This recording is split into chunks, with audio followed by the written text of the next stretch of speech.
ಸಮರ್ಥ ಸದ್ಗುರು ಸಿದ್ಧಾರೂಢ ಮಹಾಸ್ವಾಮಿಗಳವರ ದಿವ್ಯ ಚರಣಾರವಿಂದಗಳನ್ನು ಮಂದಿರದಲ್ಲಿ ಸ್ಮರಿಸಿಕೊಂಡು, ಅಜಾತನಲ್ಲ, ಅಜಾತ ಜನಿತನಲ್ಲ, ಕೇಚರನಲ್ಲ, ಭೂಚರನಲ್ಲ, ಚರಿಸುವವನಲ್ಲ, ಚರಿಸದೇ ಇರುವವನೂ ಅಲ್ಲ, ಭ್ರಾಂತವಿಲ್ಲದ ನಿಭ್ರಾಂತ ಲಿಂಗೈಕ್ಯನು, ಜೀವ ಜೀವ ಜೀವಾದಿಗಳೊಳಗನ ಅನ್ಯ ಭಿನ್ನ ಭಾವಕನಲ್ಲ, ಸಮಸ್ತವಾದ ಸಮ ಸುಖಭೋಗಿ ಅಣುರೇಣು ಸ್ಥೂಲ ಸೂಕ್ಷ್ಮ ಭರಿತನು ನೀನೆ ಅಂಥೇಳಿ ಬಸವಣ್ಣನವರು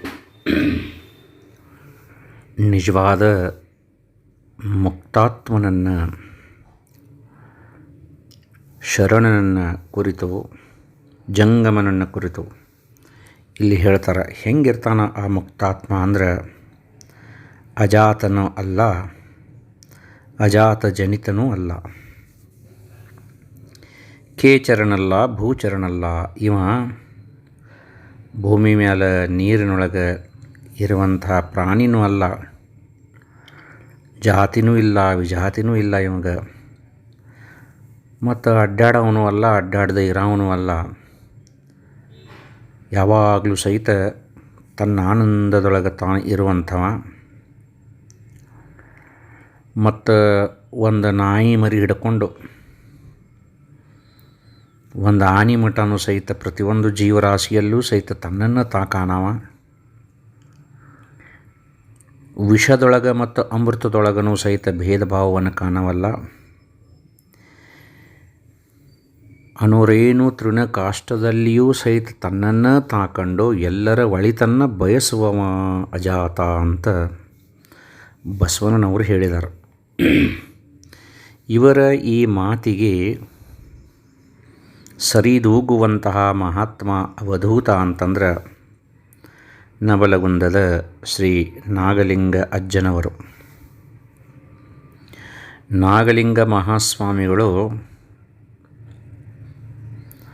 ಸಾಕ್ಷಾತ್ ಪರಮೇಶ್ವರಿಯ ಅವತಾರರವರು. ರಾಯಚೂರು ಜಿಲ್ಲೆ ಒಳಗೆ ಬರುವಂತಹ ಸಿಂಧನೂರು ತಾಲೂಕಿನ ಜಾವಳಗಿರಿ ಅನ್ನುವಂಥ ಒಂದು ಗ್ರಾಮ. ಅಲ್ಲಿ ಮೌನಾಚಾರ್ಯ ಮತ್ತು ತಾಯಿ ನಾಗಮ್ಮನವರ ಒಂದು ಪುಣ್ಯ ಗರ್ಭದೊಳಗೆ 1812 ಇಸ್ವಿ ಒಳಗೆ ಸೋಮವಾರ ಶ್ರೀಮುಖ ಸಂವತ್ಸರ ಶುಕ್ಲ ಪಕ್ಷ ಪೌರ್ಣಿಮೆಯ ದಿವಸ ಜನಿಸಿದಂಥ ಮಹಾತ್ಮರು. ಮತ್ತು ಇವರ ಕುಲದೇವತೆ ಕಾಳಿಕಾದೇವಿ. ವಿಶ್ವಕರ್ಮ ಸಮಾಜದ ಒಂದು ಪರಿವಾರದವರಿವರು. ನಾಗಲಿಂಗ ಅಜ್ಜನವರು ಜನ್ಮವನ್ನು ತಾಳೋಕ್ಕಿಂತ ಪೂರ್ವದಲ್ಲಿ ಅಂದರೆ ಮೊದಲ 205 ವರ್ಷದ ಹಿಂದೆ ಇವರ ಮನೆಗೆ ಜಾವಳಗಿಯರಿಗೆ ಚಿದಾನಂದ ಅವಧೂತರು ಬಂದಿದ್ದರಂತಲ್ಲಿ. ದೇವಿ ಮಹಾತ್ಮೆಯನ್ನು ಬರೆದಂತಹ ಪುಣ್ಯಾತ್ಮರು ಚಿದಾನಂದ ಅವಧೂತರು ಬಂದಿದ್ದರು. ಇವರು ಮನೆತನದ ಹಿರಿಯರಿಗೆ ಆಶೀರ್ವಾದ ಮಾಡಿದ್ರಂತ. ಏನಂದ್ರೆ, ನಿಮ್ಮ ಮನೆಯೊಳಗೆ ಒಬ್ಬ ಅವಧೂತ ಜನಿಸಿ ಬರ್ತಾನೆ, ಇಡೀ ಜಗತ್ತಿಗೆ ಕಲ್ಯಾಣಕಾರಕನಾಗತಾನ ಅಂಥೇಳಿ ಅಂದು ಹೋಗಿದ್ರಂತ ನೋಡ್ರು 205 ವರ್ಷದ ಹಿಂದೆ. ಅಂದ್ರೆ ಸದ್ಗುರುವಿನ ಒಂದು ಆಶೀರ್ವಾದ ಎಂದೂ ಫಲಿಸಲಾರ್ದ ಇರುವುದಿಲ್ಲ ಅನ್ನೋದಕ್ಕೆ ಇದೇ ಸಾಕ್ಷಿ. ಸಣ್ಣವರಿದ್ದಾಗಿಂದನ ಲೀಲಾಪುರುಷರಾಗಿದ್ದಂತಹ ನಾಗಲಿಂಗ ಮಹಾಸ್ವಾಮಿಗಳು ಪ್ರತ್ಯಕ್ಷ ಪರಮೇಶ್ವರಿಯ ಅವತಾರಣ ಆಗಿದ್ದರು. ಒಂದು ಸಾರಿ ಏನಾಗಿತ್ತಂದ್ರೆ, ಅವರ ತಾಯಿ ನಾಗಮ್ಮ ಬಚ್ಚಲ ಮನೆ ಬಾಗಲ ಮುಂದೆ ಮಾಡಿಕೊಂಡು ಸ್ನಾನ ಮಾಡಕತ್ತಿದ್ಲು. ಬಾಲಕ ನಾಗಲಿಂಗ ಮಹಾಸ್ವಾಮಿಗಳು ಬಿಸಿಲಾಗ ಆಟ ಆಡಿಕೋತ ಇದ್ದರು. ಹೊಳ್ಳಿ ಮನೆಗೆ ಓಡಿ ಬಂದರು. ತಾಯಿಗೆ ಭೇಟಿ ಆಗಬೇಕು ಅಂಥೇಳಿ ಬಚ್ಚಲ ಮನೆ ಬಾಗಿಲು ತೆಗೆದು ಒಳಗೆ ನುಗ್ಗಿದರು.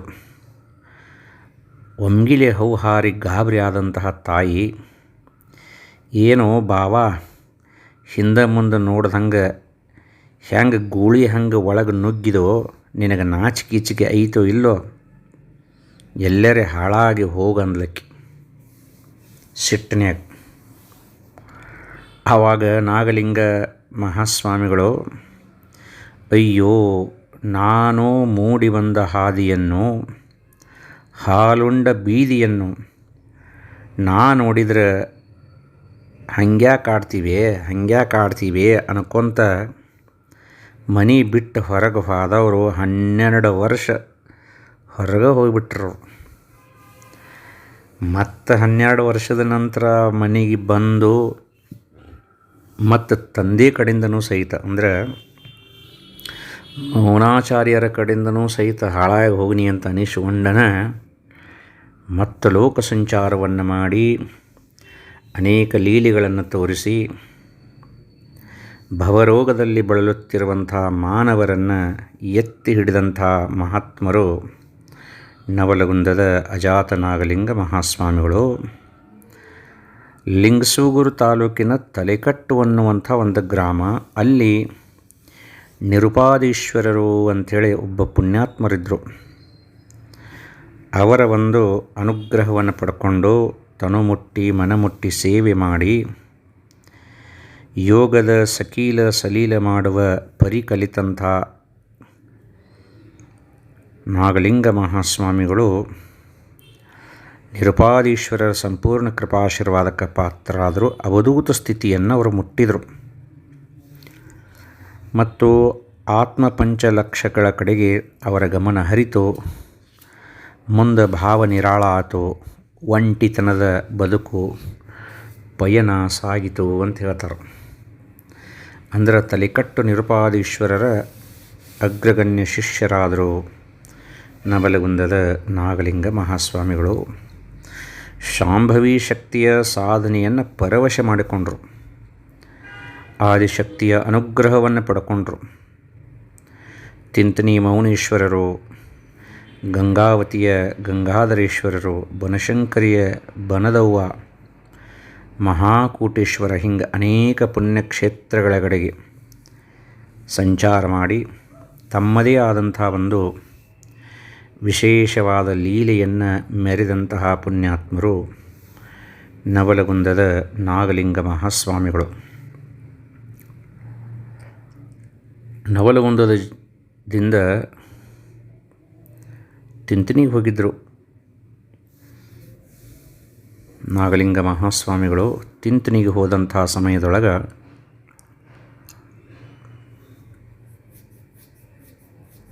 ಅಲ್ಲಿ ತವನಪ್ಪ ಅಷ್ಟಗಿ ಅಂಥೇಳಿ ಒಬ್ಬ ಶ್ರೀಮಂತ ದೊಡ್ಡ ಬಾಂಡೆ ಅಂಗಡಿ ಇಟ್ಟಿದ್ದ. ಇಡೀ ಜಾತ್ರೆಗಿನ ದೊಡ್ಡ ಬಾಂಡೆ. ಆವಾಗಿನ ಕಾಲಕ್ಕೆ 18,000 ರೂಪಾಯಿದ ಮಾಲ್ ಹಾಕಿಸ್ತಿದ್ದ. ಅಷ್ಟು ದೊಡ್ಡ ಅಂಗಡಿ. ಗಲ್ಲೆದ ಮೇಲೆ ಕುಂತಿದ್ದ. ಚಪ್ಪಗೊಡ್ಲಿ ಕೈಯಾಗ ಹಿಡ್ಕೊಂಡ ನಾಗಲಿಂಗ ಸ್ವಾಮಿಗಳು ಆ ತವನಪ್ಪನ ಅಂಗಡಿಗೆ ಬಂದರು. ನಾಗಲಿಂಗ ಅವಧೂತರು ಬಂದಿದ್ದನ್ನು ನೋಡಿ ಅವರನ್ನು ತನ್ನ ಒಂದು ಸ್ಥಾನದ ಮೇಲೆ ಗಲ್ಲೆದ ಮೇಲೆ ಕುಂಡ್ರಿಸಿ ಸಾಷ್ಟಾಂಗ ನಮಸ್ಕಾರ ಮಾಡಿದ. ತವನ್ಯಾ, ಇದು ಯಾರ ಅಂಗಡಿ ಒಲೆ ಅಂತಂದರು. ಯಪ್ಪ, ನಿಂಬುದರೆ ಅಂಗಡಿ ಅಂದವು. ನಂದೇ ಹೆಂಗೆ ಹೋಮಗಣ ಅಂದರು. ಯಪ್ಪ, ಮತ್ತು ಗಲ್ಲೆದ ಮೇಲೆ ಸಾವುಕಾರನ ಜಾಗದಾಗ ನೀವೇ ಕುಂತೀರಿ, ಮತ್ತು ನೀವೇ ರೀ ಅಂದ ತವನಪ್ಪ. ತವನ್ಯಾ, ಹಂಗಾರೆ ನೀ ಏನು ಹೋಮಗಣ ಅಂದ್ರೆ, ನಾನು ನಿಮ್ಮ ಸೇವಕರಪ್ಪ, ನಿಮ್ಮ ಚರಣ ದಾಸ ಅಂತಂದ. ನೋಡ್ರಿ ಗುರುವಿನ ಜೋಡಿ ಹೆಂಗಿರ್ಬೇಕಂತೇಳಿ, ನಿಮ್ಮ ಚರಣ ದಾಸರಿಯಪ್ಪ ಅಂದ. ಹಂಗಂದ್ರೆ ನಂಗೆ ಹೆಂಗೆ ತಿಳಿತಿತ್ತು ಹಂಗೆ ವ್ಯಾಪಾರ ಮಾಡೋ ನೋಡಂದ್ರು. ಯಪ್ಪ, ನಿಮ್ಮದ ಅಂಗಡಿ ಅಂದಮೇಲೆ ನಿಮಗೆ ಹೆಂಗೆ ಬೇಕಾದಂಗೆ ನೀವು ವ್ಯಾಪಾರ ಮಾಡ್ಬೋದು ರೀ ಅಂದ. ನಾಗಲಿಂಗ ಅಜ್ಜವರು ಒಬ್ಬರನ್ನ ಕರೆದು ದೊಡ್ಡ ಗುಂಡೆ ಹೆಂಗೆ ಕೊಟ್ಟರು. ರೊಕ್ಕ ತೊಗೊಲಿಲ್ಲ. ಜಾತ್ರೆಗೆಲ್ಲ ಸುದ್ದಿ ಹಬ್ಬಿತು. ತವನಪ್ಪನ ಅಂಗಡಿ ಒಳಗೆ ನಾಗಲಿಂಗ ಮಹಾಸ್ವಾಮಿಗಳು ಬಂದಾರ, ಎಲ್ಲರಿಗೂ ಪುಕ್ಕಟಿನ ಬಾಂಡೆ ಕೊಡಾಕತ್ತಾರ ಅಂತ ಹೇಳಿಕರ. ಆವಾಗ ನಾಗಲಿಂಗ ಮಹಾಸ್ವಾಮಿಗಳು ಕೊಡುವಂಥ ಎಲ್ಲ ಪಾತ್ರೆಗಳನ್ನು ಜಾತ್ರೆ ಜನ ಎಲ್ಲರೂ ತೊಗೊಂಡು ಹೋಗ್ಬಿಟ್ರು. ಖಾಲಿ ಆತ ಅಂಗಡಿ ಎಲ್ಲ. ಹೆಂಗ್ಲೇ ತವನ್ಯಾ, ಎಷ್ಟು ಲಘುನ ವ್ಯಾಪಾರ ಮುಗಿಸ್ನಿ, ಹಿಂಗೆ ಅಂದರೆ ನಿನಗೆ ವ್ಯಾಪಾರ ಮುಗಿಸೋಕೆ ಬರ್ತೈತೇನೋ ಮಗನ ಅಂದ್ರೆ. ಯಪ್ಪ, ನನಗೆ ಹೆಂಗೆ ಬರ್ಬೇಕ್ರಿ ಅಪ್ಪ, ನಾ ಸಾಮಾನ್ಯ ಮನುಷ್ಯ, ನೀವು ಪರಮಾತ್ಮರು ಅಂದ ತವನಪ್ಪ. ತವನ್ಯ, ಇದನ್ನಿಂದ ಶೆಡ್ಡನ್ನು ಎಲ್ಲ ಟೆಂಟ್ ಹಾಕಿದೆಯಲ್ಲ, ಇದನ್ನೆಲ್ಲ ಕೆತ್ತಬಿಡದನಂದ್ರೆ ಕೆತ್ತಬಿಟ್ಟು ತವನಪ್ಪ. ಹಿಂದೆ ಮುಂದೆ ನೋಡಲಿಲ್ಲ. ಆ ಗುಡಾರ, ತಾಡಪತ್ರಿ, ಹಗ್ಗ, ಅಲ್ಲಿ ಕಬ್ಬಿಣದ ಮಳಿಗಳು, ಅಲ್ಲಿದ್ದಿದ್ದು ಗನ್ನುಗಳು ಎಲ್ಲ ಯಾರಿಗೆ ಬೇಕು ಅವ್ರಿಗೆ ಕೊಟ್ಟು ಖಾಲಿ ಮಾಡಿಬಿಟ್ರೆ ಜಾಗ ನಾಗಲಿಂಗಪ್ಪ ಅವರು. ತವನ್ಯ, ಆರಾಮಾತಲೋಗ ಎಷ್ಟು ಗುದುಗ್ಮೂರಿಗೆ ಹಾಕ್ಕೊಂಡಿದ್ದೆ ಜೀವನದಾಗ. ಅವನ್ನೆಲ್ಲ ಎಲ್ಲಿ ಸಂಭಾಳಿಸ್ಕೊಂತ ಕುಂಡಿರ್ತೀವಲ್ಲಿ, ಆರಾಮಾದಿಲ್ಲ ಈಗ ಅಂತಂದ್ರೆ, ಯಪ್ಪ ನಿಮ್ಮ ಆಶೀರ್ವಾದದಿಂದ ಆರಾಮಾದನ್ರಿ ಅಂದ ತವನಪ್ಪ. ಮತ್ತು ತವನ್ಯ, ನಿನ್ನ ಮೈ ಮೇಲಿಂದ ಕೋಟು ತೆಗಿಲಿ, ಯಾರಿಗಾರು ಕೊಟ್ಟ. ಅಂಗಿ ತೆಗಿಯೋ ತವನ್ಯ, ತೆಗೆದು ಕೊಟ್ಟ. ದೋತ್ರ ಬಿಚ್ಚ ತವನ್ಯ ಅಂದ್ರೆ ಬಿಚ್ಚಿದ ತವನಪ್ಪ. ನಾ ಶ್ರೀಮಂತ, ನನ್ನ ಬಾಂಡೆ ನನ್ನ ವಸ್ತುಗಳನ್ನೆಲ್ಲ ಹಂಗೆ ಕೊಟ್ಟರು ಅಂತ ವಿಶಿಷ್ಟನೂ ಇಲ್ಲ, ಏನೂ ಇಲ್ಲ. ಶಾಂತ ರೂಪದಿಂದನೇ ಬಿಚ್ಚಿದ. ಆ ದೋತ್ರ ಹರಿದಕ್ಯಾರ ಒಂದು ದೋತ್ರ ಅವ್ನು ಉಟ್ಕೊಳಕ್ಕೆ ಕೊಟ್ಟರು ಪಂಜಿ ಹಂಗೆ. ಇನ್ನೊಂದನ್ನು ಜೋಳಿಗೆ ಮಾಡಿ ಅವನ ಕೊಳ್ಳಾಗ ಹಾಕಿದ್ರು. ತವನ್ಯ, ನೀ ಈ ಕಡೆ ಭಿಕ್ಷಾ ಬಿಡಕ್ಕೆ ಹೋಗು, ನಾ ಈ ಕಡೆ ಭಿಕ್ಷಾ ಬಿಡಕ್ಕೆ ಹೋಗ್ತೀನಿ, ಅಲ್ಲೇ ಹಳ್ಳಕ್ಕೆ ಕೂಡುನು ಅಂದ್ರೆ ಅವರು. ಆತ್ರಿಯಪ್ಪ ಅಂದ. ತವನಪ್ಪನ ಆ ಕಡೆ ಕಳಿಸಿದ್ರಂದ್ರೆ ಜಾತ್ರೆಗೆ ಅದೇ ಬಂದು ಕೊಳ್ಳ ಹರಿತಿರ್ಬೇಕು ಮಂದಿ. ಆ ಕಡೆ ಭಿಕ್ಷಾ ಬಿಡಕ್ಕೆ ಕಳಿಸ್ಯಾರ. 4-5 ದಿವಸದಿಂದ ಗುಡಾರ ಹಾಕ್ಕೊಂಡು ಆರಾಮಿದ್ದಂತಹ ಜನರ ಕಡೆ ತಾವು ಭಿಕ್ಷಕ್ಕೆ ಹೋಗಿದ್ದಾರೆ. ತವನಪ್ಪ ಭಿಕ್ಷಾ ಬಿಡಕ್ಕೆ ಹೋದ್ಕೂಲೆ ಇನ್ನೂ ಈಗರೆ ಚಕಡಿ ಕೊಳ್ಳ ಹರ್ಯಾಕತ್ತೇವೆ, ನಿನಗೆಲ್ಲಿ ಭಿಕ್ಷಾ ಕೊಡ್ನು ಹೋಗೋ ಮಗನ ಅಂತ ಅವ್ರು ಅಂತಿದ್ರು. ನಿನಗೇನು ದಗದ ಬಗಸೆ ಐತು ಇಲ್ಲ, ಬೆಳಿಗ್ಗೆ ಎದಕ್ಕೂಲೆ ಭಿಕ್ಷಾ ಬಿಡಕ್ಕೆ ಬಂದು ಅಂತೇಳಿ ಇನ್ನು ಕೆಲವು ಮಂದಿ ಅಂತಿದ್ರು. ತವನಪ್ಪಗೆ ಶರೀರಕ್ಕೆ ಎಷ್ಟು ತೊಂದರೆ ಘಾಷ್ ಅನಿಸಿದ್ರು ಸಹಿತ ಮನುಷ್ಯನೊಳಗೆ ಆನಂದ. ನಮ್ಮಪ್ಪ ನನ್ನ ಪರೀಕ್ಷೆ ಮಾಡಾಕತ್ತಾನೋ ಏನು ಮಾಡಾಕತ್ತಾನೋ ಇರವಲ್ತ್ಯಾಕ, ನನ್ನ ಜೀವ ಹೋದ್ರೂ ಸಹಿತ ನಮ್ಮ ಅಪ್ಪ ಹೇಳಿದಂಗೆ ಮಾಡಬೇಕು ಅಂಥೇಳಿಕಾರ ವಿಶೇಷವಾಗಿ ತಾನೂ ಭಿಕ್ಷಾವೆ ಹಿಡಿದ. ಇಬ್ಬರೂ ಕೂಡ ಅಲ್ಲೇ ಒಂದು ಸಣ್ಣ ಹಳ್ಳ, ಸರಸ್ವತಿ ಹಳ್ಳ, ಅಲ್ಲಿ ಹೋದರು. ನಾಗಲಿಂಗಜ್ಜ ಸ್ನಾನ ಮಾಡಾಕತ್ತಾನ. ಮೈ ತಿಕ್ಕಬಾರೋ ತವನ್ಯ, ಬೆನ್ನು ತಿಕ್ಕಬಾ ಅಂದರು. ಬೆನ್ನು ತಿಕ್ಕಾಕತ್ತಾನ ತವನಪ್ಪ. ಆನಂದ ಭಾಷ್ಪಗಳನ್ನು ಸುರಿಸಾಕತ್ತಾನ ತವನಪ್ಪ. ನಮ್ಮಪ್ಪ ನನ್ನ ಕಡೆಯಿಂದ ಇಷ್ಟು ಸೇವಾ ಮಾಡ್ಕೊಂಡಲ್ಲ, ನನ್ನ ಜನ್ಮ ಸಾರ್ಥಕ ಆತಂತ ನಮ್ಮ ಮನುಷ್ಯನೊಳಗೆ ತವನಪ್ಪ. ಆವಾಗ ನಾಗಲಿಂಗ ಸ್ವಾಮಿಗಳ ಜೋಳಿಗೆ ತುಂಬ ಹೋಳಿಗೆ, ಕಡಬ, ವಡಿ ಎಲ್ಲ ಬಂದಿದ್ದು. ತವನಪ್ಪನ ಜೋಳಿಗೆಯೊಳಗೆ ಒಂದು 5-6 ಕಟಕ ರೊಟ್ಟಿ ಬಂದಿದ್ದು. ತವನ್ಯ, ಒಂದು ಕೆಲಸ ಮಾಡೋಣ, ನಿನ್ನ ಜೋಳಿಗೆ ನಾ ತಗೋತಾನ, ನನ್ನ ಜೋಳಿಗೆ ನೀ ತಗೋ. ನನ್ನ ಪಾಲಿನ ಸುಖ ಎಲ್ಲ ನಿನಗೆ, ನಿನ್ನ ಪಾಲಿನ ದುಃಖ ಎಲ್ಲ ನನಗೋ ಮಗನ ಅಂದ್ರೆ ನೋಡ್ರಿ ಅಂತ ಒಂದು ಪ್ರೀತಿ, ಅಂತ ಒಂದು ಪ್ರೀತಿ. ಯಪ್ಪ, ನಿನ್ನ ಆಶೀರ್ವಾದ ಒಂದಿದ್ರೆ ಸಾಕಂತಾನ ತವನಪ್ಪ ಪಾದ ಹಿಡ್ದ. ಎಂಥ ಗುರು ಶಿಷ್ಯ ಸಂಬಂಧ. ನೀ ಜೋಳಿಗೆ ಹಾಕ್ಕೊಂಡು ನಿಮ್ಮ ಊರಿಗೆ ಹೋಗಿಬಿಡು ಮಗನಾಗಿ ಅಂತ ಹೇಳ್ತಾರೆ. ಮನೆಗೆ ಹೋಗಿ ಜೋಳಿಗೆ ತೆಗೆದು ನೋಡೋ ಮಟ್ಟ ಅಂದ್ರೆ ಎಲ್ಲ ಬಂಗಾರದ ಕನ್ಯಾಗಿದ್ದು ಅಂತ ಹೇಳ್ತಾರೆ. ಹಿಂಗೆ ನಾಗಲಿಂಗ ಮಹಾಸ್ವಾಮಿಗಳ ಕೃಪಾದೃಷ್ಟಿ ಎಷ್ಟೊಂದು ವಿಶೇಷವಾಗಿತ್ತು. ನವಲಗುಂದಕ್ಕೆ ಬಂದು ನೆಲೆಸಿದಂತಹ ಸಮಯದೊಳಗೆ ಅಲ್ಲಿ ಏನು ಮಾಡಿದಾರಂತಂದ್ರೆ, ಮೌನೇಶ್ವರನ ಗುಡಿ ಒಳಗೆ ವಾಸ ಮಾಡಿದ್ದಾರೆ. ಯಾರೂ ಮಾತಾಡಿಸ್ವಲ್ರು ನವಲಗುಂದದವರು. ಆರಾಮಿಲ್ಲ, ಜ್ವರ ಬಂದವರಂಗಾಗಿ ನೆಳ್ಕೋತ ಮಲ್ಕೊಂಡಾರ. ಆದ್ರೂ ಸಹಿತ ಎಲ್ಲರೂ ಆ ಲಿಂಗ ದರ್ಶನವನ್ನು ಮಾಡ್ತಾರೆ ಹೊರತಾಗಿ ನೀ ಯಾರು, ನಿನಗೇನು ಬೇಕಂತ ಯಾರೂ ಕೇಳವಲ್ರು. ನಿತ್ಯವೂ ಕಸ ಹೊಡಿಸ್ತಿದ್ಲು ಒಬ್ಬ ಪುಣ್ಯಾತ್ಮಳು, ಸಮಗಾರ ಭೀಮವ್ವ. ಆ ತಾಯಿಗೆ ತಡೆಯೋಕ್ಕಾಗಲಿಲ್ಲ. ಒಂದು ದಿವಸ ದೂರಿನಿಂದ ನಮಸ್ಕಾರ ಮಾಡಿಯಪ್ಪ, ನಿಮಗೆ ಆರಾಮಿಲ್ಲ, ಏನಾಗೈತಿ ಅಂತ ಕೇಳಿದ್ಲು. ಭೀಮವ್ವ, ಈ ಊರಾಗ ಎಲ್ಲರೂ ಸತ್ತಾರಂತ ತಿಳಿದಿದ್ನಿ ಬೇ, ನೀವು ಒಬ್ಬಕ್ಕೆರೆ ಜೀವಂತದಿದ್ದಿ ಬಿಡು ಅಂತ ಹೇಳಿಕ್ಯಾರ. ಎದ್ದು ಕುಂತರು. ಭಕ್ತಿಯಿಂದ ಅವರ ಸೇವೆಯನ್ನು ಮಾಡಿದ್ಲು ಸಮಗಾರ ಭೀಮವ್ವ. ಅವರ ಆರೈಕೆಯನ್ನು ಮಾಡಿದ್ಲು. ತಾಯಿ ಮಗ ಆಗಿ ನೆಲೆಸಿದ್ರು ನೋಡ್ರಿ ಸಮಗಾರ ಭೀಮವ್ವ ಮತ್ತು ನಾಗಲಿಂಗ ಮಹಾಸ್ವಾಮಿಗಳು. ಅವ್ರಿಗಿನೂ ಸಹಿತ ಕೊಡಬಾರ್ದ ಕಷ್ಟಗಳನ್ನು ಕೊಟ್ಟರು, ಅಪವಾದಗಳನ್ನು ತಂದರು. ಯಾವುದಕ್ಕೂ ಜಗ್ಗಲಿಲ್ಲ. ನನ್ನನ್ನು ಉದ್ಧಾರ ಮಾಡುವಂತಹ ಗುರು ನಮ್ಮಪ್ಪ ನಾಗಲಿಂಗಜ್ಜ ಅಂಥೇಳಿಕಾರ ಭೀಮವ್ವ ಮನಗಂಡಾಳ. ನನ್ನ ಒಂದು ಪರೀಕ್ಷೆಯಲ್ಲಿ ಪಾಸಾಗಿ ನನ್ನಿಂದ ಮುಕ್ತಳಾಗುವಂಥ ಪರಮ ಪುಣ್ಯಾತ್ಮಳು ನನ್ನ ಶಿಷ್ಯಳು ಸಮಗಾರ ಭೀಮವ್ವ ಅಂಥೇಳಿಕಾರ ನಾಗಲಿಂಗಜ್ಜವರು ಸಹಿತ ಮನುಷ್ಯನೊಳಗೆ ಮನಗಂಡಾರ. ವಿಶೇಷವಾದಂಥ ಲೀಲೆಗಳನ್ನು ಅಲ್ಲಿ ಮಾಡ್ತಾರೆ. ಸಮಗಾರ ಭೀಮವ್ವ ಶಿವೈಕ್ಯಳಾಗಿದ್ದಳು. ಅದು ಯಾವಾಗಂದ್ರೆ ಹುಬ್ಬಳ್ಳಿ ಸಿದ್ಧಾರೂಢರ ಮಟ್ಟಕ್ಕೆ ನಾಗಲಿಂಗಜ್ಜವರು ಬಂದಿದ್ದರು. ಆವಾಗ ಬುತ್ತಿ ಗಂಟೆ ಕಟ್ಕೊಂಡು ಹೋಗಿದ್ರಂತ ನಾಗಲಿಂಗಜ್ಜವರು. ಇಬ್ಬರು ಕೂಡಿ ಊಟ ಮಾಡೋನು ಆರೂಢ ಸಿದ್ಧಾರೂಢ ಅಂತಿದ್ರಂತೆ. ಯಪ್ಪ ನೀವು ಹೇಳಿದಂಗ್ರಿ ಅಂತ ಸಿದ್ಧಾರೂಢರು ಅಂತಿದ್ರಂತೆ. ಅಷ್ಟು ಅನುಗುಣದ ಸಮಗಾರ ಭೀಮವ್ವ ಶಿವೈಕ್ಯಳಾಗಿದ್ದ ಸುದ್ದಿ ಗೊತ್ತಾಯಿತು ನಾಗಲಿಂಗಜ್ಜವರಿಗೆ.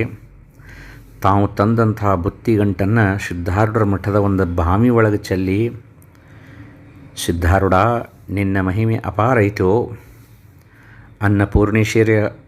ಅನ್ನಪೂರ್ಣೇಶ್ವರಿಯ ಪರಾವತಾರಣ ನೀನದಿಯೋ, ನಿನ್ನ ಮಠದೊಳಗೆ ಅನ್ನಪೂರ್ಣೇಶ್ವರಿ ಕಾಲ ಮುರ್ಕೊಂಡು ಬೀಳ್ತಾಳೋ, ನಿನ್ನ ಮಠದೊಳಗೆ ಯಾರು ಪ್ರಸಾದ ತಗೊಳ್ತಾರೋ ಅವರು ಉದ್ಧಾರ ಆಗಿ ಹೊಕ್ಕಾರೋ ಸಿದ್ಧಾರೂಢ ಅಂತ ಹೇಳ್ಕಾರ. ತಾವು ತಂದಂಥ ಪ್ರಸಾದದ ಗಂಟನ್ನು ಸಿದ್ಧಾರೂಢರ ಮಠದ ಬಾವಿ ಒಳಗೆ ಚೆಲ್ಲಿ ಆಶೀರ್ವದಿಸಿ ಹೋಗಿದ್ದರು ನಾಗಲಿಂಗಜ್ಜವರು.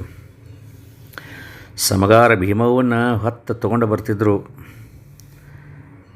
ತೇರಿನೊಳಗೆ ಕುಂಡ್ರಿಸಿ ಕೆಳಗಿಳಿಸ್ಲಿಕ್ಕಿನ್ನ, ಏನ ಭೀಮವ್ವ ಇನ್ನೂ ಸಾಕಷ್ಟು ಕೆಲಸ ಐತಿ, ಆ ಕೆಲಸ ಮಾಡಿ ಹೋಗ್ಬೇಕು, ಹಂಗೆ ಹೆಂಗೆ ಹೊಕ್ಕಿದಿ ಹೇಳಂತ ಹೇಳಿದ್ರೆ ಸತ್ತ ಹೆಣವಾಗಿ ಕುಂತಹ ಸಮಗಾರ ಭೀಮವ್ವ ಮತ್ತು ಜೀವಂತವಾಗಿ ಆ ಮಹಾತ್ಮನ ಒಂದು ದೇವಸ್ಥಾನದ ಸೇವೆಯನ್ನು, ಆ ಪರಮಾತ್ಮನ ಸೇವೆಯನ್ನು ಮಾಡಿದ್ರು ನೋಡ್ರಿ. ಎಂಥ ಬಂದು ಲೀಲಾಪುರುಷರು ನವಲಗುಂದದ ನಾಗಲಿಂಗ ಮಹಾಸ್ವಾಮಿಗಳು ನಾವಿಲ್ಲಿ ತಿಳ್ಕೊಳ್ಳಬಹುದು.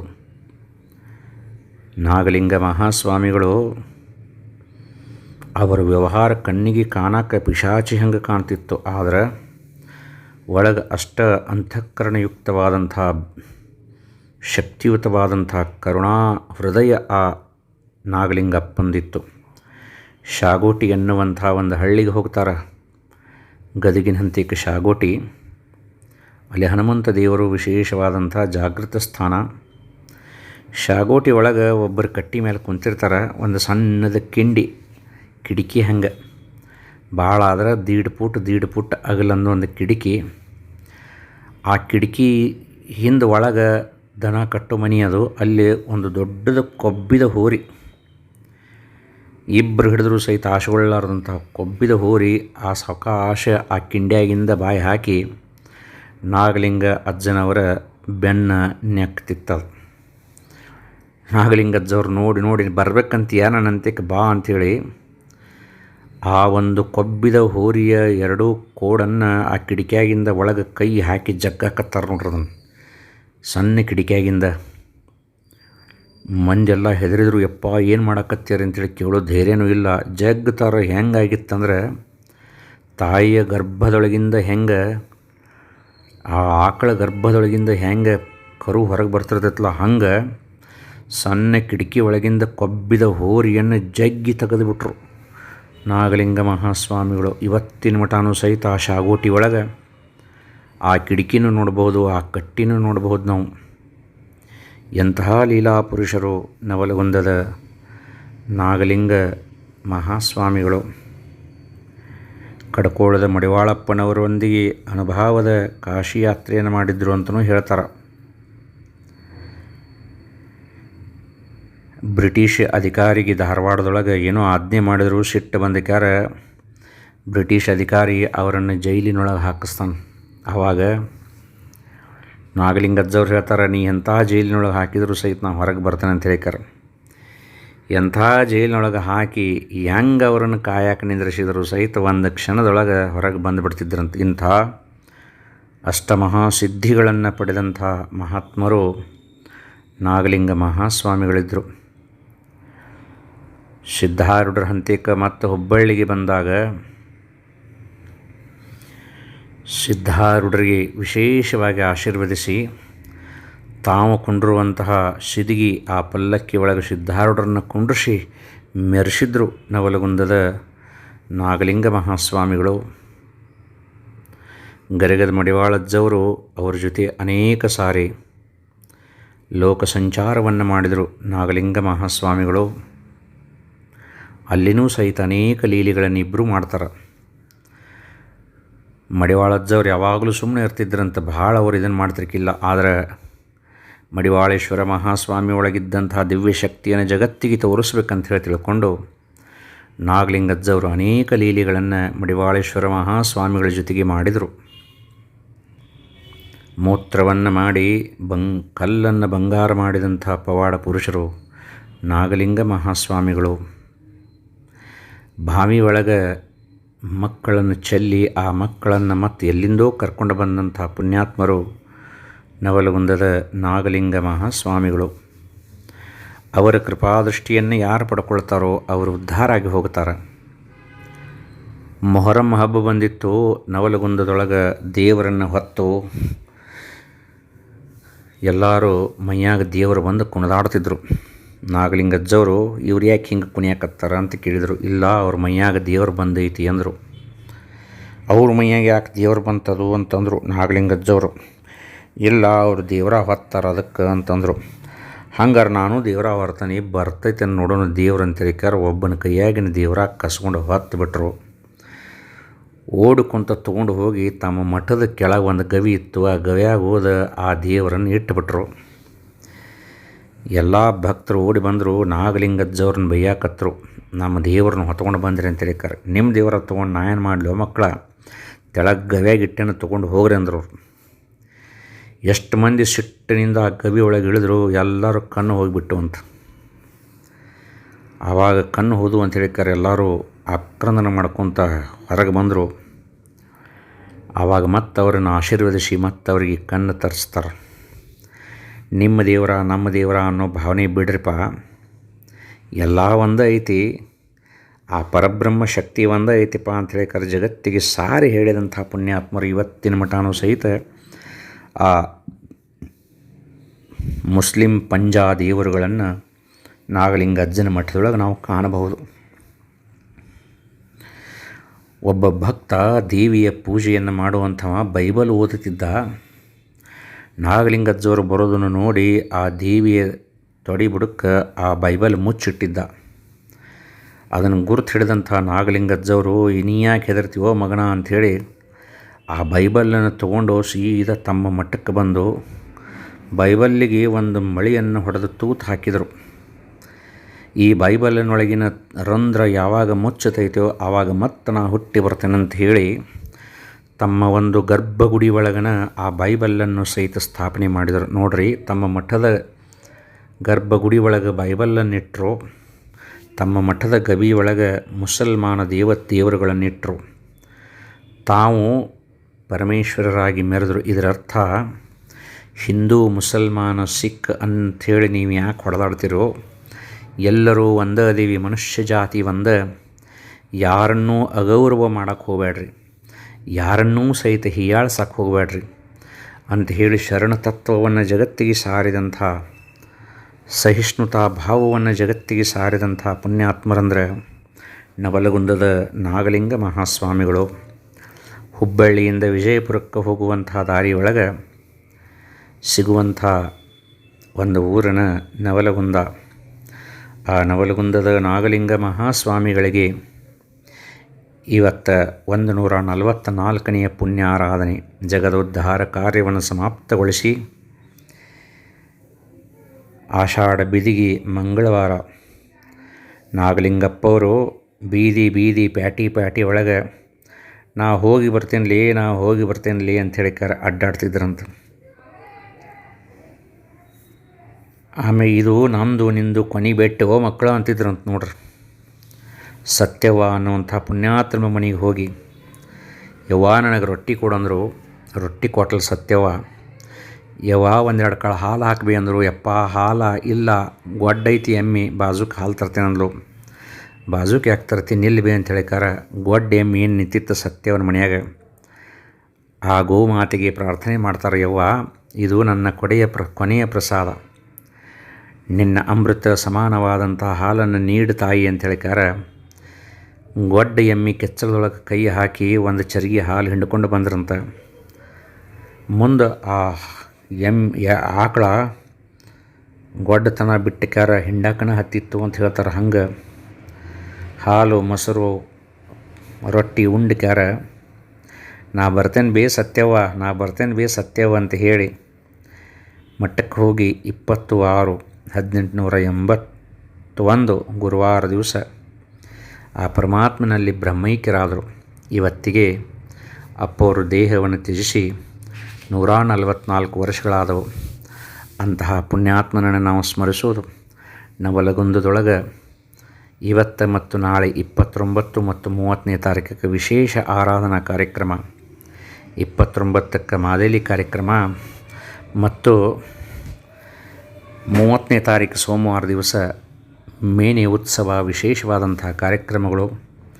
ನಮಗಲ್ಲಿ ತನಕ ಹೋಗಲಿಕ್ಕೆ ಆಗದಿದ್ರೂ ಸಹಿತ ನಾವು ಎಲ್ಲಿ ಕುಂತೀವೋ ಅಲ್ಲಿಂದ ಅಜಾತ ನಾಗಲಿಂಗ ಮಹಾಸ್ವಾಮಿಗಳನ್ನು ಸ್ಮರಣೆ ಮಾಡೋಣ. ಅವರ ಶ್ರೀಚರಣಗಳಿಗೆ ಅನಂತ ಕೋಟಿ ದೀರ್ಘದಂಡ ನಮಸ್ಕಾರಗಳನ್ನು ಸಲ್ಲಿಸೋಣ. ನಮ್ಮ ವ್ಯಾವಹಾರಿಕ ದೃಷ್ಟಿಗೆ ಅವರ ದೇಹ ತ್ಯಜಿಸಿರ್ತಾರೆ, ಆದರೆ ಅವರು ಎಲ್ಲೂ ಹೋಗಿರೋದಿಲ್ಲ. ಇದನ್ನು ಮಾತ್ರ ನಾವು ಮನದಟ್ಟ ಮಾಡ್ಕೊಳ್ಬೇಕು. ನಾಗಲಿಂಗಜ್ಜವರು ದೇಹ ಬಿಟ್ಟು 1 ವರ್ಷದ ಮ್ಯಾಲೆ ಉಳ್ವಿ ಜಾತ್ರೆ ಒಳಗೆ ರಥೋತ್ಸವ ನಡೆದಾಗ ಆ ರಥದ ಮುಂದೆ ನಾಗಲಿಂಗಜ್ಜವರು ನಿಂತಿದ್ರಂತ. ನವಲಗುಂದದ ಒಬ್ಬ ನೋಡಿದ. ಇವರು ನಾಗಲಿಂಗಪ್ಪ ಅವರು ದೇಹ ಬಿಟ್ಟು ಆಗಲೇ 1 ವರ್ಷ ಆಗೈತಿ, ಇಲ್ಲಿ ಅದಾರಲ್ಲ ಅಂದವ. ಹೋಗಿ ನಮಸ್ಕಾರ ಮಾಡಿದ. ಯಪ್ಪ ನಾಗಲಿಂಗ ಹೌದುಲೇ ನಾನು ಅಂತಂದರು. ಇದು ಹೆಂಗೆ ರೀ ಅಪ್ಪ ಅಂತಂದರು. ಎಲ್ಲವೂ ಐತು, ಸಾಧ್ಯ ಐತಿ ಅಧ್ಯಾತ್ಮದೊಳಗೆ ಅಂದರು. ಹೊಳ್ಳಿ ಹೋಗುವಾಗ ಒಂದು ಚೀಟಿ ಬರೆದು ಅದನ್ನು ಮಡಿಚಿ ಅವನ ಕೈಯಾಗ ಕೊಡ್ತಾರೆ. ನೋಡಪ್ಪ, ನಾ ಭೇಟಿಯಾಗಿದ್ದ ಸುದ್ದಿ ಯಾರಿಗೆ ಹೇಳಬೇಡ, ಈ ಚೀಟಿ ಬಿಚ್ಚಿ ನೋಡಬೇಡ ಅಂತಂದಿದ್ರಂತ. ಆತ್ರೆಪ್ಪ ಅಂಥೇಳಿ ನಮಸ್ಕಾರ ಮಾಡಿ ಹೊಳ್ಳಿ ನವಲಗುಂದಕ್ಕೆ ಬಂದ.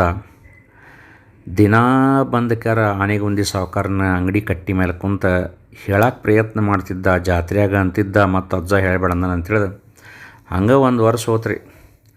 ಮುಂದೆ ಒಂದಿನ ತಡೆಯೋಕನ ಆಗಲಿಲ್ಲ. ಇಲ್ಲೋ ಅಪ್ಪ ದೇಹ ಬಿಟ್ಟು 1 ವರ್ಷದ ಮ್ಯಾಲೆ ನನಗೆ ಉಳ್ವಿ ಜಾತ್ರೆಗೆ ಭೇಟಿಯಾಗಿದ್ದ ಅಂತಂದ. ಎಲ್ಲರೂ ಹುಚ್ಚ ಸುಳ್ಳು ಹೇಳಕತ್ತಿ ಅಂತಂದರು. ಇಲ್ಲೋ ಖರೆ ನನ್ನ ಭೇಟಿಯಾಗ ನೋಡಿಲ್ದ, ಒಂದು ಚೀಟಿ ಕೊಟ್ಟನಂತ ಹೇಳ್ಕಾರ. ಅದನ್ನು ಜಪ್ಪಿಸಿಟ್ಟಿದ್ದ ಚೀಟಿ ಕಿಶೆದಾಗಿನ ತೆಗೆದ, ಬಿಚ್ಚಿ ನೋಡಿದ.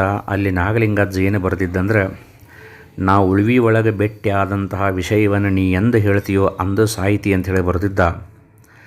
ಅದನ್ನು ನೋಡಿ ಮನೆಗೆ ಹೋಗಿ ನಾಗಲಿಂಗ ಮಹಾಸ್ವಾಮಿಗಳನ್ನು ಸ್ಮರಣೆ ಮಾಡ್ಕೊಂತ ಮಲ್ಕೊಂಡಲ್ಲಿನ ಆ ಭಕ್ತ ಪ್ರಾಣ ಬಿಟ್ಟಿದ್ದ ಅಂದಮೇಲೆ ಅವ್ರ ದೇಹ ಬಿಟ್ಟಾರು, ಅವರು ಸತ್ತರು ಅಂತ ಹೆಂಗೆ ಅನ್ನೋದು. ಅದಕ್ಕಾಗಿ ಕರೆದವರ ಮನದೊಳಗೆ ಯಾರ ಭಕ್ತಿಯಿಂದ ಸ್ಮರಿಸ್ತಾರೋ ಅವರ ಮನದೊಳಗೆ ನಾಗಲಿಂಗಜ್ಜವರು ಶಾಶ್ವತವಾಗಿದ್ದಾರೆ. ಅಂತಹ ನಾಗಲಿಂಗಜ್ಜನ ಕೃಪಾದೃಷ್ಟಿ ನಮಗೆ ನಿಮಗೆ ಸದಾಕಾಲ ಇರಲಿ. ಗರಗದ ಮಡಿವಾಳಪ್ಪನವರಿಗೆ ಆತ್ಮದ ಬಂಧುವಾದರು. ಹುಬ್ಬಳ್ಳಿಯ ಸಿದ್ಧಾರೂಢರಿಗೆ ಸದ್ಭಾವದ ಬಂಧುವಾದರು. ಒಂದು ಸದ್ಭಾವದ ಬಿಂದುನ ಆಗಿಬಿಟ್ರು. ಶಿಶ್ನಾಳ ಶರೀಫರಿಗೆ ಸ್ನೇಹದ ಸಿಂಧುವಾದರು. ಹೊಸಳ್ಳಿಯ ಭೂದೀಶ್ವರರಿಗೆ ಭಕ್ತಿಯ ಮಕರಂದವಾದರು. ಮುರುಗೋಡದ ಚಿದಂಬರರಿಗೆ ನಿಜ ನಿಷ್ಠೆಯ ನಂದಾದೀಪವಾದರು. ತಲೆಕಟ್ಟು ನಿರುಪಾದೀಶ್ವರರಿಗೆ ಶ್ರೇಷ್ಠ ಶಿಷ್ಯತ್ವದ ಕಂದನಾಗಿ, ಸಮಗಾರ ಭೀಮವ್ವನಿಗೆ ಅಭಯ ಆತ್ಮಾನಂದನಾಗಿ ಬೆಳಗಿದಂಥ ಅವಧೂತ ಸಮರ್ಥ ಸದ್ಗುರು ನವಲಗುಂದದ ಅಜಾತ ನಾಗಲಿಂಗ ಮಹಾಸ್ವಾಮಿಗಳ ಶ್ರೀಚರಣಗಳಿಗೆ ಅನಂತ ಕೋಟಿ ದೀರ್ಘದಂಡ ನಮಸ್ಕಾರಗಳು.